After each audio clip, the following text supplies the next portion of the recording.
Actually ನಂದು basically engineering ಮುಗಿಸಿ ನಾನು ಒಂದು ವರ್ಷ ಜಾಬ್ ಮಾಡಿದ್ದೆ. ಸೊ ನಂಗೆ ಸುಮಾರು ಜನ ಹೇಳ್ತಿದ್ರು ಈ ಪ್ರಿಪ್ರೇಷನ್ ಶುರು ಮಾಡು ಅಂತ. ನನಗೆ ಇದು ಯಾಕೆಲ್ಲ ವೇಸ್ಟ್ ಆಫ್ ಟೈಮು, ದುಡ್ಡೆಲ್ಲ ವೇಸ್ಟ್ ಆಗ್ಬೋದು ಅಂದ್ಕೊಂಡಿದ್ದೆ.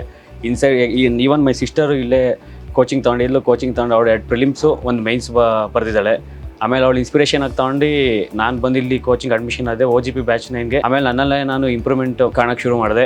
ಆನ್ಸರ್ ರೈಟಿಂಗ್ ಎಲ್ಲ ಇಂಪ್ರೂವ್ಮೆಂಟ್ ಆಗಿದೆ. ಪ್ರಿಲಿಮ್ಸ್ ನಾನು 2025 ಪ್ರಿಲಿಮ್ಸ್ ಅಟೆಂಪ್ಟ್ ಕೊಟ್ಟಿದ್ದೀನಿ. ಫ್ಯಾಕಲ್ಟೀಸ್ಗಳೆಲ್ಲಾನು ನಮಗೆ ಚೆನ್ನಾಗಿ ಗೈಡ್ ಮಾಡ್ತಾರೆ ಆನ್ಸರ್ ರೈಟಿಂಗ್ ಬರೆಯೋದಕ್ಕೆ, ಪ್ರಿಲಿಮ್ಸ್ ಹೆಂಗೆ ಅಪ್ರೋಚ್ ಮಾಡಬೇಕು. ಮೈನ್ ಪಾಲಿಟಿ ಮಂಜುನಾಥ್ ಸರ್ ಅವ್ರ ಪ್ರಿಲಿಮ್ಸ್ಗೆ ಅಪ್ರೋಚ್ ಚೆನ್ನಾಗಿ ಹೇಳ್ಕೊಟ್ರು. ಮತ್ತೆ ಮೆಂಟರ್ಸು ವೀಕ್ಲಿ ಎಲ್ಲ ಅಂದ್ರೆ 15 ಡೇಸ್ ಒಂದ್ಸಲ ಮೀಟ್ ಮಾಡ್ತೀವಿ ಹೋಗಿ. ಅವ್ರು ನಮಗೆಲ್ಲ ಚೆನ್ನಾಗೇ ಗೈಡ್ ಮಾಡಿದ್ರು ಫಿಲಿಮ್ಸ್ಗೆ ಹೆಂಗೆ ಅಪ್ರೋಚ್ ಮಾಡಬೇಕು. ಮೈನ್ಸ್ ಆನ್ಸರ್ ರೈಟಿಂಗು ನನಗೆ ಫಸ್ಟು ಮೈನ್ಸ್ ಆನ್ಸರ್ ರೈಟಿಂಗ್ ಬರೀಬೇಕಾದ್ರೆ ತುಂಬಾ ಭಯ ಇತ್ತು. ಏನಾಗುತ್ತೋ ಹೆಂಗೆ ಬರಿತೀನೋ ನನ್ನ ಕಂಟೆಂಟ್ ಲ್ಯಾಗ್ ಇದೆ ಅಂತ. ನಂದು ಫಸ್ಟು ಮೈನ್ಸ್ ಆನ್ಸರ್ ಬರೆದಾಗ ನನಗೇನಿಸ್ತು ಇಷ್ಟು ವರ್ಸ್ಟ್ ಆನ್ಸರ್ ಬರೋದ್ನಲ್ಲ ನಾನು ಅಂತ. ಆಮೇಲೆ ನನ್ನಲ್ಲಿ ಇಂಪ್ರೂವ್ಮೆಂಟ್ ಕಂಡಿದೆ.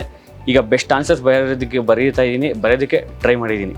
ಇನ್ಸೈಟ್ಸು ಒಂದು best coaching academy UPSC crack ಮಾಡೋದಕ್ಕೆ ಅಂತ ಹೇಳೋದಕ್ಕೆ ಇಷ್ಟಪಡ್ತೀನಿ. Thank you.